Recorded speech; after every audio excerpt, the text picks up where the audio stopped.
Шмат што можа змяніцца ў геймдэве за доўгія гады. Карпорацыі паглынаюць адна адну, супрацоўнікаў звальняюць і набіраюць, геймеры спяць і бачаць, як клётыя капіталісты грабуць грошы лапатамі, і пры гэтым якасць прадукту толькі пагаршаецца. Нібыта няма святла ў гэтай цёмнай будучыні. А я жа скажу, што вада дзірачку заўсёды знойдзе. Так і вольныя распрацоўшчыкі, дробныя студыі ды незалежныя выдавецтвы будуць працягваць страляць у цемру сігнальнымі ракетамі, асвятляючы шлях для астатніх. І па пратаптаных сцяжынках цякуць рэкі добрых гульняў, рэвалюцыйных ідэй, простых, але любых сэрцу геймплеяў і хатня-утульных атмасфер. Карацей, кожны знойдзе па сабе нешта. Можна не перажываць, сціхне гэта плынь толькі з апошнім у свеце апантаным распрацоўшчыкам. Праўда, зараз слова інды-гульня, то бок незалежная, згубіла нейкія канкрэтныя межы. І падаецца, гэта больш нешта ці не мейнстрымнае, ці праставата, ці што не мае мільённых бюджэтаў і рэклама якіх зводзіцца да запісаў у соцсетках і сарафаннага радыё. І ўвогуле, ці вызначаецца пытаннем грошай і наяўнасці,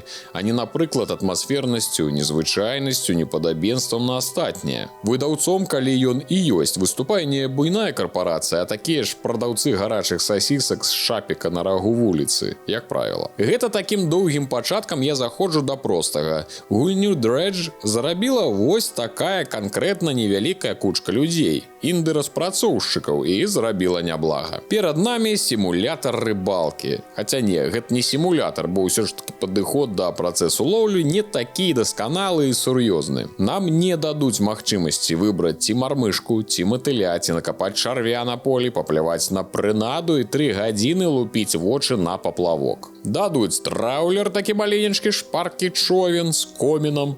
Я не думаю, што такую трубу можна назваць комінам, але вельмі хочацца. Замут у гульні пра лоўлі рыбы нават прысутнічае, як заўсёды без спойлераў будзе неблагі. Бяром першую нашу пасудзіну, нейкую крывую вуду, амаль як у мяне, калі я летам у бабкі на сажалку з палкай і лёскай хадзіў. Ды з такім няхітрым абсталяваннем выходзім у бухту. Мы маем марскую карту, на ёй архіпелагі і выспы, сярод якіх у моры паўсюль плюхаецца рыба. Плюхаецца ды наводзіць бурбалкі, па якім мы і будзем яе знаходзіць. Нават трубу падзорную дадуць, каб не марнаваць час на выведванне кожнай чарады рыб. Рыбкі розныя, і прыбярэжныя, і акіянскія, і крабы з лобстарамі, і пад усіх трэба будуць асобныя вуды, сеткі ды пасткі. Месца на траўлеры небагата, пад усё зразумела, дзень кароткі, бо час тут ляціць хутка, пакуль вы плывяце ці ловіце рыбу, так што бясконца вудзіць не атрымаецца. Сама лоўля выглядае як міні-гульня, і амаль нейкіх праблем з ёй не будзе, толькі калі захочаце паскорыць працэс, трэба праявіць спрытнасць. Рыба розных памераў і форм, так што іншы раз трэба схітрыцца яе ўпхнуць. Абсталяванне, рухавікі, лямпы і вуды таксама патрабуюць месца, так што Тетрис вам забяспечаны.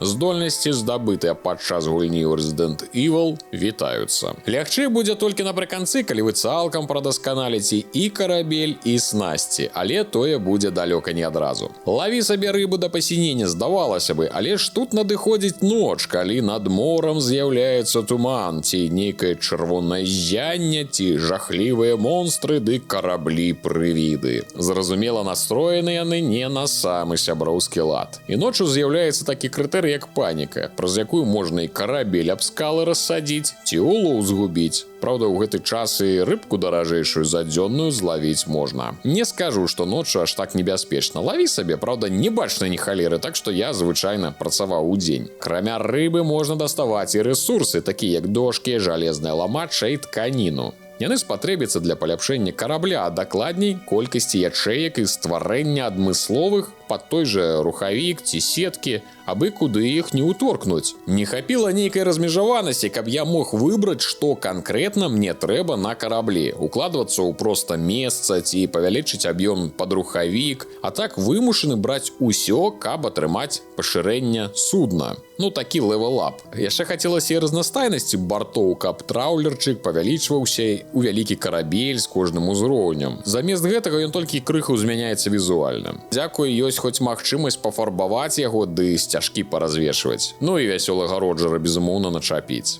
Лепей за карабель абставіны з паляпшэннем снасцяў. Тут уже можна укладвацца ў тое, што лічыш патрэбным. Спадабалася, што ўвесь час хочацца паляпшаць розныя кірункі. Грошай толькі не хапае, і большую частку гульні ты на нешта збіраеш. Значыць, што з балансам тут усё добра. Пад мой стыль гульні і каля 14 гадзін, за якія я прайшоў сюжэтку, амаль паўсюль пабываў і выканаў большую палову квестаў, я прадасканаліў цалкам увесь карабель. Магчыма, там трэба было дадаць яшчэ адзін узровень, каб было да чаго ўвесь час цягнуцца. І палепшыў тое, што трэба са снасцяў пад маю гульню, паставіў максімальную колькасць рухавікоў, вуды лавілі ўсе тыпы рыбы. У мяне ўсё прыгожа лягло ў таймінг гульні. Спадабалася гэта ліхаманка рыбнай лоўлі і стана заробку грошай. Лётаеш туды-сюды, выскачыць хусенька з порта на яшчэ одну рыбалачку і, прадаўшы улоў, нарэшце набыць новы рухавічок. А там знайшоў пярсцёнак. Гэта ўжо ў іншы порт трэба ляцець, каб прадаць. А тут нейкая выспа цікавая ў далечыні. Трэба сплаваць паглядзець. Зразумела, што большасць квестаў гэта кагосьці налавіць. І для гульні пра рыбалку, думаю, то і не дзіва. Ну і, канешне, трапнуў сардэчка квест пра сабачку. Хоць і дробязь, але вельмі прыемны. Перажываў за яго болей, чым за героя. Тут не мільён пунктаў цікавасці, але параскіданы як трэба. Кожны сюжэтны архіпелаг – гэта асаблівы біём і мае сваю таямніцу, што пацвярджае агульную атмасферу гульні,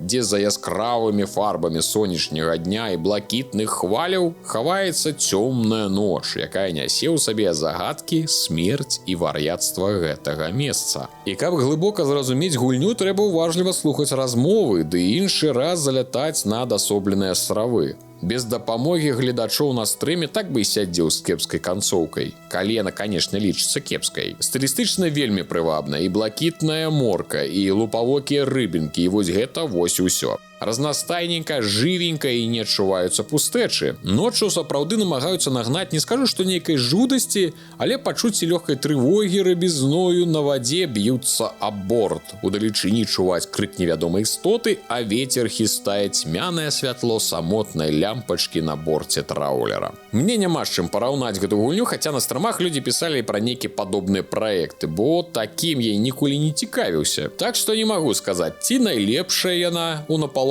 сімулятары рыбнай лоўлі у сеттынгу нібыта Лавкрафта з яго велізарнымі хтанічнымі істотамі, ці з'яўляецца чыйсьці копіяй. Але як асобная адзінка мне зайшла і падалося гледачам таксама. Раю паглядзець любое відэа па Dredge на канале Рудзі Стрымы, і тады, магчыма, зможаце прыняць рашэнне ці набываць яе. Пагналі. Нам трэба знайсці што? Нам трэба... Ой-ой-ой-ой-ой. О-о-о!